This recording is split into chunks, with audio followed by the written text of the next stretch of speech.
All right, welcome back. It's the preview show. Well, not really. It's kind of like this is part one of the recap show because we're gonna split it up because it's we got a jam-packed weekend and there was a lot to talk about. I'm Casey Campbell. That's Jonathan Fjeld from the Racing Experts. Hello. Um, boy, we'll get to the Cup race in just a moment. Well, congrats to Ryan Blaney. Truck race was won by Kyle Busch, but the biggest story that came out of the weekend was Noah Gragson and Daniel Hemrick fighting on pit road after the Xfinity race. Yeah, it always seems like almost every weekend Noah Gregson's getting into something, doesn't seem like.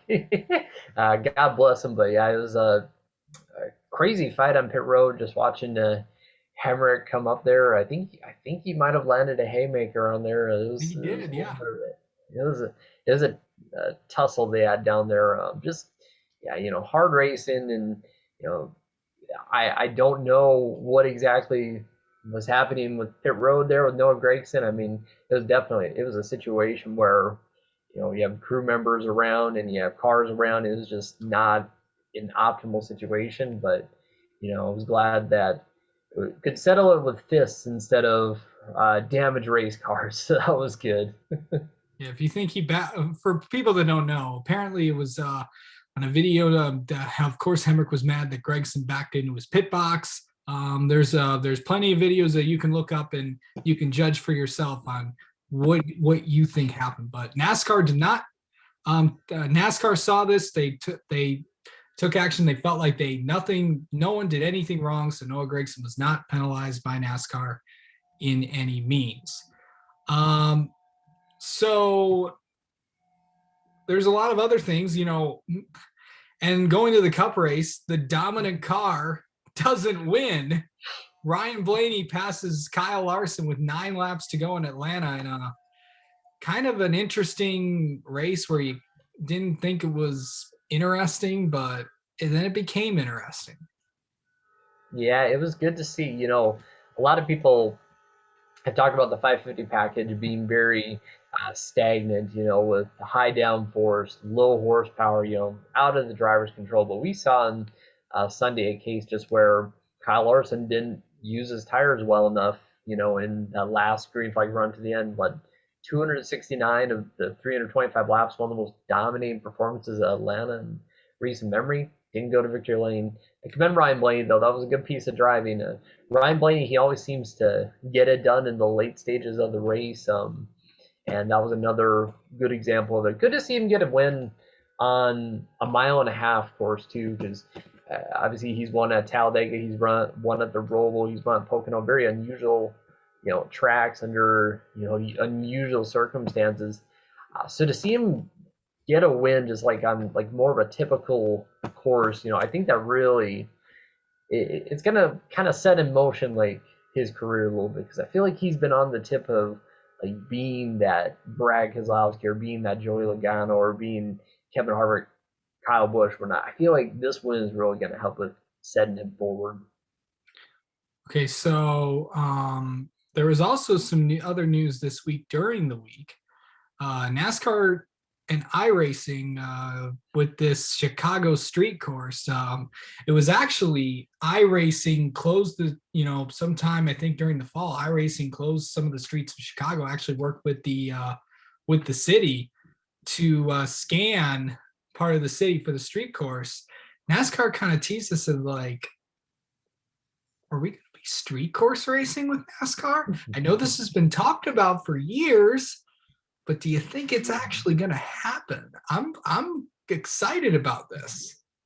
I am too. Yeah, I think I think it was Roger Penske that was somebody commented on street course racing earlier in the week before this even came out, and um, I think I think this could be a real possibility. Chicagoland Speedway. It doesn't really look like they're having any plans to open back up or work toward opening back up to NASCAR dates anytime soon. Unlike Kentucky, which has said we're disappointed to see that we're off the schedule, but we'll try again in the future. Things are seem very dead for Chicagoland, so I feel like this could be a really good replacement for the Chicagoland race. Also, road courses are the hot topic right now, and the hot sort of race that's going on, and especially doing a street course in like a big metropolitan area, just to be able to serve the area. There's a lot of potential to it. Remember, Roger Penske is also the lead promoter for the street race in Detroit for IndyCar. Of course, that's where I'm from, and of course, that's where I get to go this year. So I'm happy. Um, so yeah, that was some of the biggest things that happened this week. But there's a lot of other things, and we got a big dirt race that's happening this weekend too. The Bristol Dirt Race. It's finally here. We got the but before we get into that, how about this? How about that I race last night? I didn't. Yeah, William Byron got the job done. I was I was love watching the Pro Invitational just because it's like I've raced on NR 2003 for so like about 11 years coming up in August, and that's pretty much the basis for iRacing. It's just cool to see, you know, real life professional drivers just out there, having fun on a video game and all that. And I tell you what, William Byron looked really good out there last night. Really smooth handling. I know a lot of the drivers were slipping and sliding around and banging off the wall and stuff. Him and Chris Buescher looked really good last night. Really smooth around the outside lane. I don't know if it'll be any indication for what we may see on Sunday or in qualifying or if just with the weekend, but boy, I tell you what, it was a lot of fun to watch. Yeah, it should be an interesting one. Of course, we got these heats in this Bristol Dirt Race. I can't figure it out now. The weather's involved in it. I don't know what's gonna happen. What is gonna happen? I don't know. I tell you what, I am with you. I have no clue what's going to happen, but I can throw out a few names that I think are going to be pretty good. Kyle Larson, Chase Briscoe, Austin Dillon. I mean, just among like some of the top teams, I think those three guys are going to be pretty good. Briscoe is, of course, comes from a dirt racing background. Kind of has had a rough start to this season. I mean, that's SHR in general, but I think this could be a track where he really gets the momentum going. I mean, Kyle Larson goes without saying. We all know what he can do on dirt. Like, it's insane. But also Christopher Bell. Christopher Bell, too, is another name as well. Austin Dillon, he's run well. He won in Eldora a few years ago or so. So I think we may see some of the usual suspects, but it's going to be a very wild card race with like some guys who kind of linger toward the front, but don't really hang out toward the front, kind of like contending for the win. You could see a new winner this weekend. Yeah, we've seen a lot of new winners this weekend. In fact, we've had 6 different winners in 6 races. So, yeah, why not? Let's make it 7. Yeah. Well, it is. Should we try to do these picks and see what happens? We'll start with the truck race. There's a lot of names that we're gonna go with, but I'm gonna take Stuart Friesen. I really think that this is his kind of thing, and of course his wife's gonna be competing as well. Should be interesting, but we got to see if it doesn't rain. That's the biggest thing. Yeah. On the topic of Stuart Friesen, Stuart Friesen and his wife Jessica, they're going to become the first ever husband-wife duo Pretty in cool. the truck series. I think in NASCAR overall, like top Yeah. 3 series. So that's wonderful to see. Cool. Okay, who's your pick for this weekend in the trucks? Oh, Stuart Friesen's a good pick, but Kyle Larson, he's in the field. I'm going to go with Kyle Larson. Okay.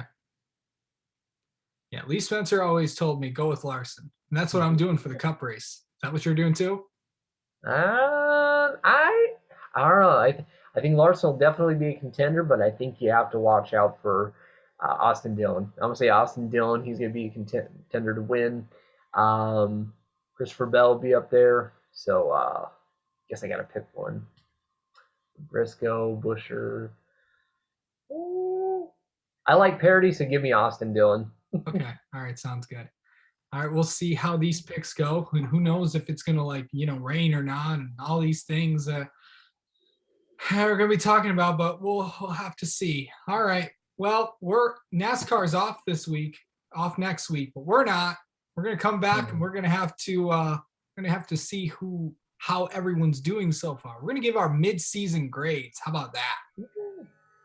Like Call that? me Professor Fjeld. Oh, I'm down. Jeez. All right. That's the preview show. Good luck, and we'll talk. We'll be back next week for some mid-season grades, and then the NASCAR Xfinity Series and NASCAR Cup Series are back in 2 weeks at Martinsville. And if you want to catch the trucks, they're going to be at Richmond. By the way, Martinsville and Richmond are going to be hosting limited fans. Both tracks announced today.